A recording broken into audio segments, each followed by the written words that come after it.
What's up, guys? So today we're going to be talking about something that I get asked on almost a daily basis, and that is what's in my camera bag?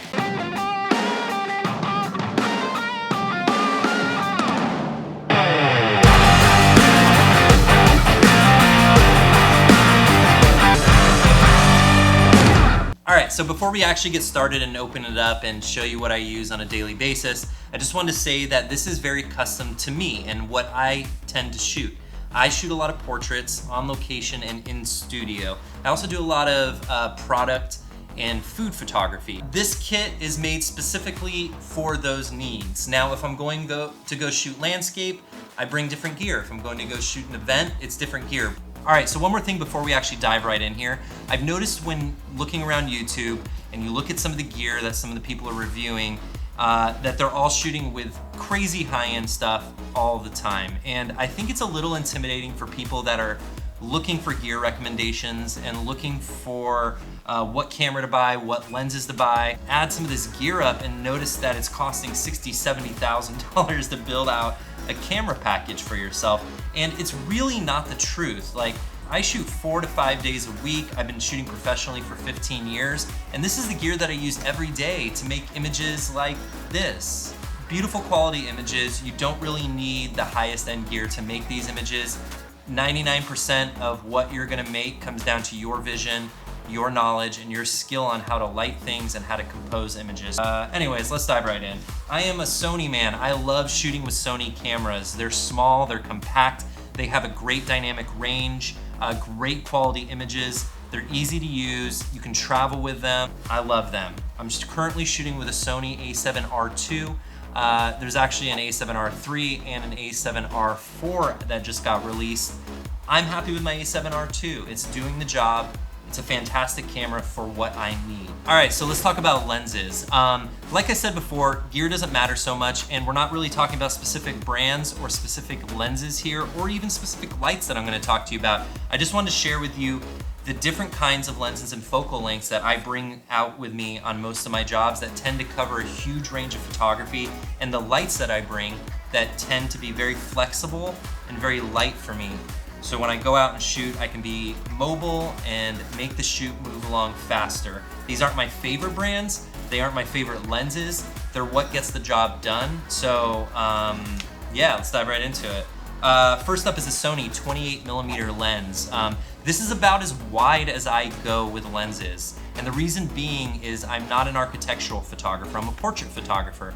And if you get too wide with your lenses, it tends to cause distortion and it tends to make people look heavier than they actually are. So 28 is the widest that I'll go. I love using this lens for environmental portraits if I really want to show off a space.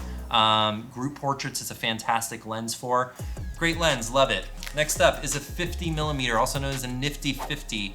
This one is a Sony f1.8 50mm lens. Again, another great environmental portrait lens. Really has a nice ability to show off the environment if you're doing a portrait without giving too much distortion to the subject. Great all-around lens, love it, don't leave home without it. It's also a great lens for product photography and food photography and drink photography. It shows off enough of the environment without distorting the actual subject of the photo. If you're noticing a trend here, I'm not shooting with any zoom lenses. I like shooting with fixed lenses for two reasons. One, you get more bang for your buck. You can pick up a lens like this for around $300, whereas you get into the zoom lens and you want to get a fast lens like a 2.8, you're gonna be paying thousands of dollars. So for the price of 2 or 3 fixed focal length lenses, you're gonna be able to get one zoom. So I really love to save a little money and buy fixed lenses. The next reason, and the most important reason, is that it doesn't let me be lazy. I find that when I shoot with zoom lenses, that I stand there, I plant my feet, and I just zoom away and shoot, and I never have to make any decision about my angle or change where I'm standing. So fixed lenses make you move, make you think, make you slow down when you shoot, and actually think about the shots that you're gonna do and compose them correctly. So that's another reason why I use fixed focal length lenses, all right? Not good for shooting events. You're gonna have to be carrying a lot of lenses, changing them around, but for what I do, portraits, in studio work, on location work like that, really, really great. Next up is a Canon lens actually, and I put a adapter on this and I use this on a Sony and I use it in manual mode. And this is an 85mm lens. I think this is the 85 1.8. Very, very inexpensive lens, very, very good lens. I've been using this for years, use it for 90% of my portrait work. 85mm is generally the lens you want to use if you're going to be photographing people in the studio, photographing people on location. If you want to get that nice depth of field in there, fantastic lens for that. It doesn't distort at all. It makes people look like their true perspective. Fantastic lens, can't recommend it anymore. And if you want to get a higher quality one, they have the f1.2 and f1.4 versions. Those are fantastic lenses as well. They're just a little bit heavy for me and I don't like carrying around that extra weight. This one is pretty light. Let's dive right into lighting. Now I'm gonna start with my main light here. I use currently a newer Vision 4, and this is a battery powered strobe. And what you can do is just you buy a couple of these little battery packs here and they go right in there, they pop right in, and you just go ahead and turn it on right there. And it's a great, let's see if we can test it out here. It's a great lens, great. Whoa, jeez, perfect. All right. Anyways, great light. It'll outpower the sun. They have probably some newer versions now, and they have some more powerful versions. This is, like I said, the newer Vision 4. Works fantastic for what I'm doing. I use this as my main light, or my key light, as some people say. Next up for lighting is these speed light style lights. Now these are actually Chinese knockoff lights, and I've been buying this brand, what's it called? It's Yogunu. I do not know how to say that, but they're essentially the same thing as what you're gonna see from a Canon speed light or a Nikon version of these little portable lights. Great lights for edge lights, fill lights, background lights. I always carry at least 2 with me. They're super compact, they can fit in a bag. If you need to use them as your main light, you can. I tend to use them as hair light or edge light or background light, and paired with my newer as the main light, I really have a full studio setup when I go out on location. What else do I got? I mean, is that like basically it? Oh, okay, all right. Love to carry around these right here. They're a little pack of mini gels. Let's see here. It has like every little color you could possibly imagine.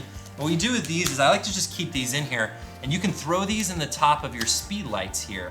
You just throw a little gel in the top there. Here's a little example of a portrait I use using some of these gels. Really makes a portrait interesting when you can throw a little color in there, all right? You know, guys, that's about it. That's really, wait. Hold on.